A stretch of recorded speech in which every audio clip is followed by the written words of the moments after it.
Let's change gears. Let's talk specific to the workplace. All right. There's Harvey Coleman wrote a book decades ago called The Organizational Game Revealed, and he talked about the formula for career growth, and he calls it pie. I like pie. Pie is fun. Apple pie is the best.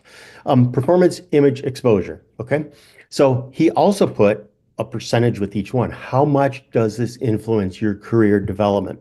And you're probably putting little numbers next to P and I and E in your mind, and I bet they look nothing like what this says. Ooh, 10% for performance? You don't believe me, do you? Let's unpack it. Okay, pi or P performance, 10% of the formula. This is really the ante to sit at the table. Either you're in the game of career growth or you're not. And if you're not performing, you're not in the game, and nothing changes until you're performing. Meet or exceed expectations. Example, two sales execs go for a promotion. One attained plan last year at 107%, the other at 105%.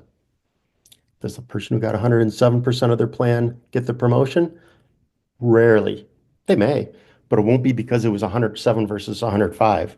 Since we're all engineers and I'm king of the nerds here, maybe we're software engineers and there are a couple of us going for a promotion and we're both writing great code. It's high quality. We both write it fast, but you write 5% more lines of code per hour than I write. Are you going to get the promotion over me? Maybe, but probably not. It's only 10% of the formula. There's elements of performance that are based on perception and based on reality. Let's think about perception. For example, let's say we're in an organization. We have real no finance person here. We have no control over our financials. We don't know what's coming in, where it's going. We don't have our accounts laid out. We want to go contract with somebody for a month just to come in, build a spreadsheet with some simple tables and help us understand income, what's going out, and just put some account numbers on it to make it simple. And when we go online, we look and we find here's a Harvard MBA, was a successful CFO for a couple companies, still works as a CFO, looking for a side hustle, making a few bucks. So you bring this person in, and they do exactly what you said. They get all your data, they put it into a spreadsheet. Well, you might walk out of there saying, well, that's kind of cool, but he's a Harvard MBA. I kind of thought this spreadsheet would sing and dance and it'd be like, wow, this is the best thing I've ever seen. And it'd be filled with insights and ideas and suggest performance might appear different than if that same scenario, I went out and I got a high school kid who was graduating and wanted to get into college and wanted to take finance. And I gave him the same assignment. They produced the same spreadsheet. My expectations are very different. So I'm going to think that their performance is, rock star quality, where I'm kind of underwhelmed by the Harvard MBA, right? So perception is reality. You own it. There's a saying long time ago, bloom where you're planted. Whatever job you get, do it your very best. Give it your all. Perform.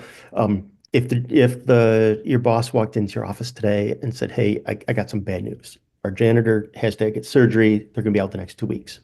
When they're out, I took everybody's name, I put in a hat, and I drew yours. You have to clean the bathrooms and you have to empty everybody's wastebasket.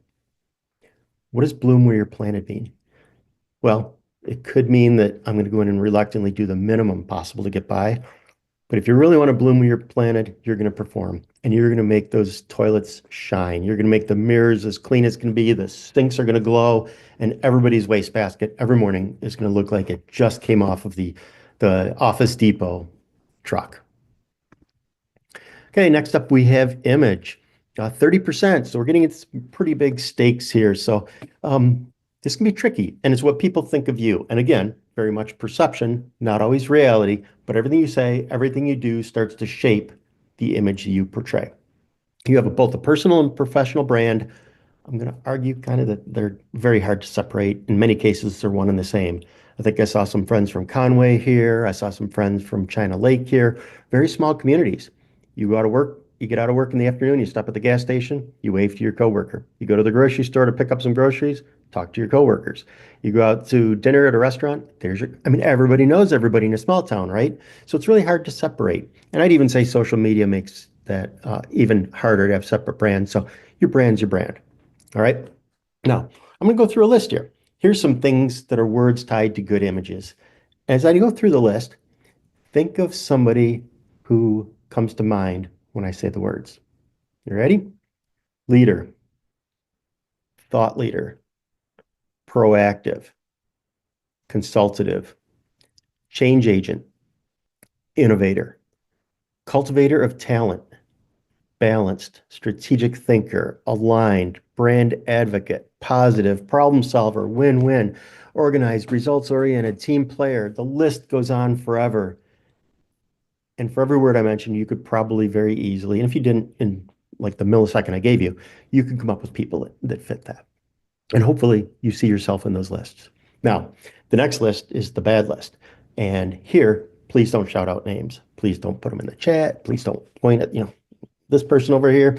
But here's some people that you don't want these to be tied to you. And I hope when you hear the words, you don't think like, oh no, that's me, right? Slacker, gossip, troublemaker, order taker, whiner, sloppy, careless, poor work ethic, unreliable, untrustworthy, self-centered, Debbie Downer, butt kisser with a capital A, complainer, disengage, right? The list goes on, and hopefully they're not resonating with you, but I'm sure you're picturing some people here and there.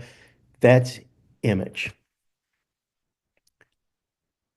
And E, exposure. This is 60% of the formula. It involves getting the right image in front of the right people at the right time.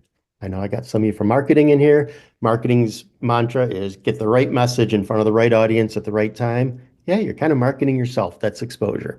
Now, because we're nerdy engineers, or at least I am, we're not always good at that. So how do you get exposure? Your manager, whether you're direct line or if you're in a matrixed organization, your dotted line, that's the person who has the greatest impact. And along with them, your manager's peers. So you're going to get your image in front of them as much as possible. The second line manager, your manager's manager, also very important, second most important person in this formula. And next is your personal and professional network. I've taken 7 hops in my career. Every single one of those hop is where somebody called me up and said, would you come work for me? I've had very little success with go out and apply to jobs online and all that, very little success going through recruiters, but my network has done me wonders. So maintain relationships, nurture relationships, build your personal and professional network. How to not get exposure? Well, let's say if you have a meeting with your manager in your second line and you show up late, you're disorganized, you interrupt them, that's putting a negative brand in front of somebody who's got high exposure. Okay, that's bad. The other thing is showing up on the naughty list, right? You fail your phishing test. Oops. You don't complete your mandatory security training or your mandatory any training. You show up on a list. The manager in their second line looks and says, how come Bob didn't finish his training? Guess what? You just got bad exposure. So you own your exposure. You own your career. You own getting the right message in front of the right people at the right time. Now, just for fun, the Lakers, if you're a basketball fan, I'm not really, but the story works. The LA Lakers have LeBron James, and well, they lost last week, so they're out of the playoffs. But let's just pretend the owner of the Lakers said, enough of this. Screw this. I'm tired of throwing millions of dollars at this team. They didn't win the championship. As of today, the Los Angeles Lakers no longer exist. We're folding. Could LeBron James get a job? Well, you're like, duh, of course he could. And why could he get it? Because of PI, performance, image, exposure.